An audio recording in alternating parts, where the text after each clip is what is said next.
Chapter 2. Arzoo. Congratulations to us, Ijaz. Finally, God has answered our prayers, said Kulzum, her eyes shining with tears of happiness. After years of waiting and countless prayers, their home was finally blessed with a baby girl. She was the most beautiful sight they had ever seen. Her bright, glittery eyes, soft pink lips, rosy cheeks, and tiny, perfect face made everyone fall in love with her instantly. Her arrival brought a wave of joy that filled every corner of their house.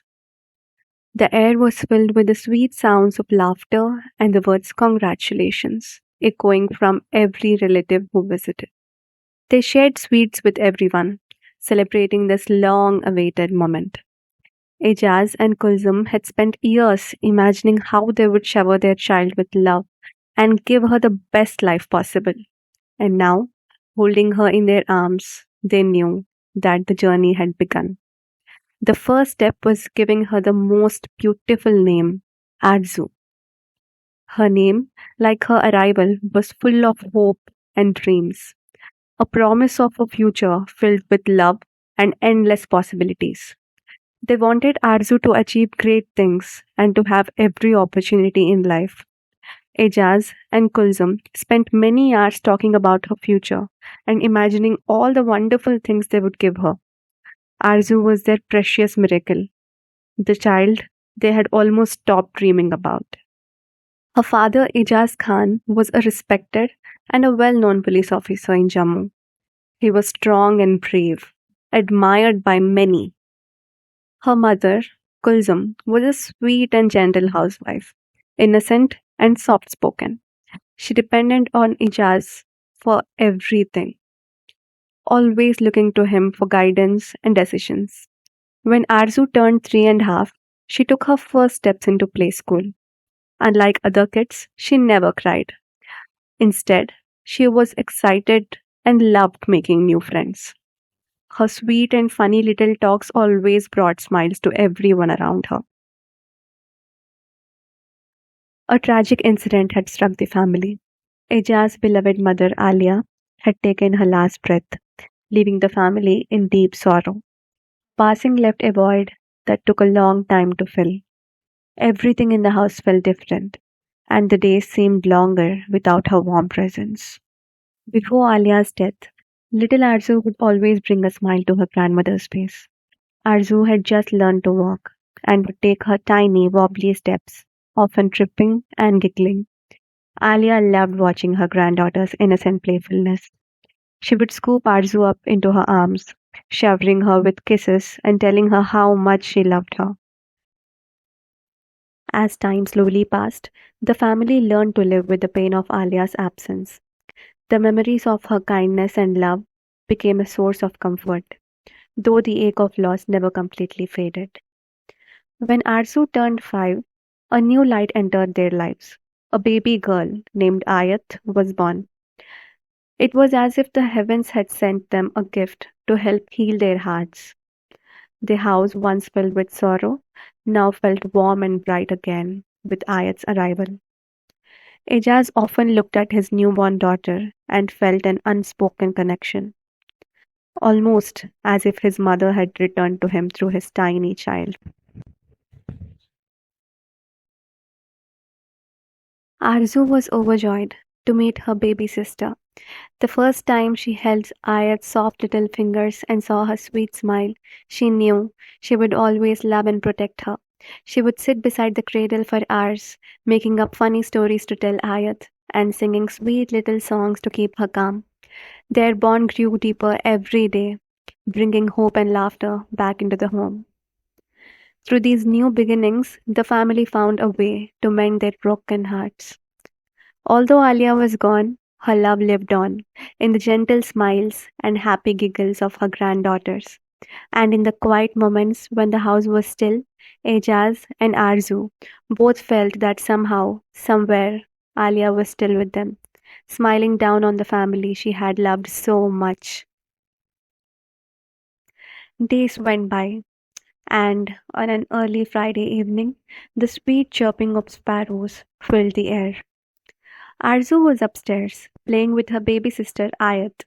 their laughter blending with the bird song. Suddenly, there was a knock on the door. Kulzum hurried to open the door. Standing at the doorstep was Munib, a relative who lived in Shantinagar, a town about a few miles away. He had thick, dark eyebrows, a long nose, and a warm smile. His brown shirt was plain and neat. Kulzum and Munib exchanged warm salam greetings. Munib said, Didi, I heard you're looking for a good school for Arzoo.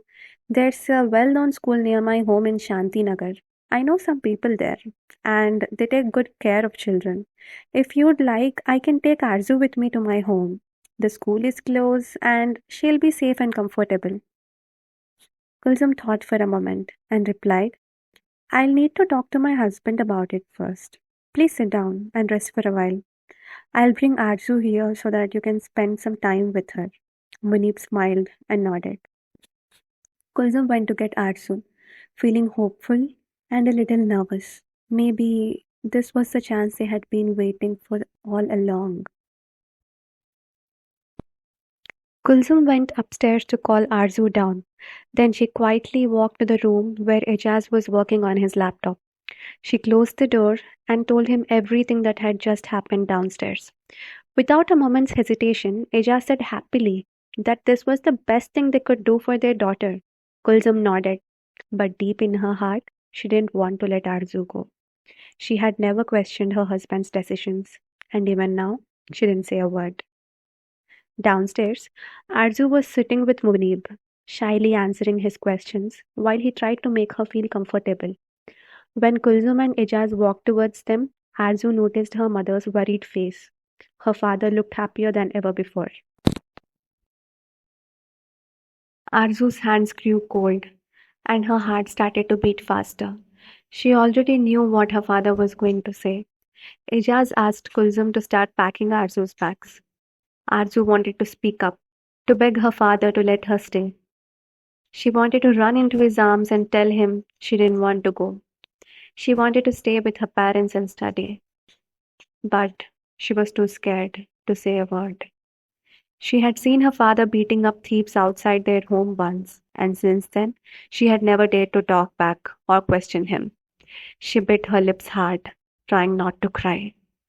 For a little girl of 6, it was so hard to stay quiet.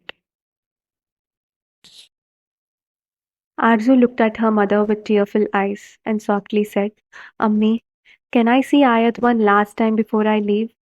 Kulsum looked at Ejaz first, seeking his permission. He gave a small nod, and Kulsum smiled faintly at Arzu, giving her silent approval. Arzu hurried upstairs to Ayat's cradle. She lifted her baby sister into her arms and kissed her soft cheeks again and again. She didn't want to stop kissing her. She wanted to remember every little part of her sister's face. After a few minutes, she gently placed Ayat back into the cradle and whispered, Goodbye, Ayat. Take care, my little sister. Ayat's tiny smile brought a wave of comfort and strength to Arzu's heart. It was as if that innocent smile told her that everything would be okay.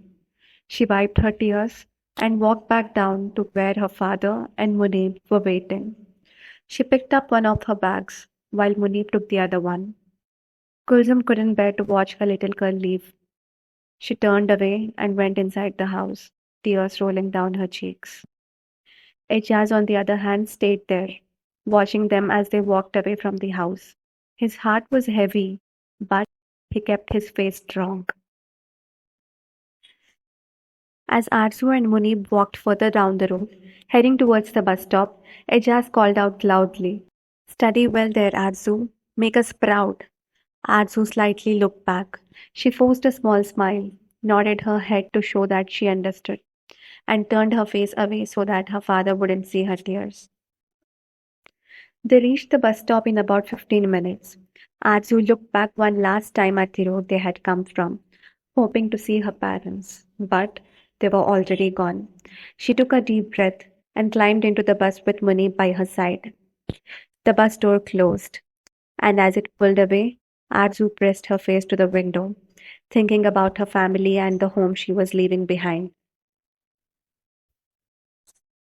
Munib tried to talk to Arzu during the bus ride, but she stayed quiet. She was shy and didn't know how to speak freely with someone she had never met before.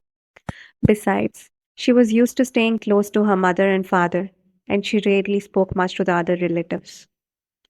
The bus journey to Shantinagar took about 3 hours.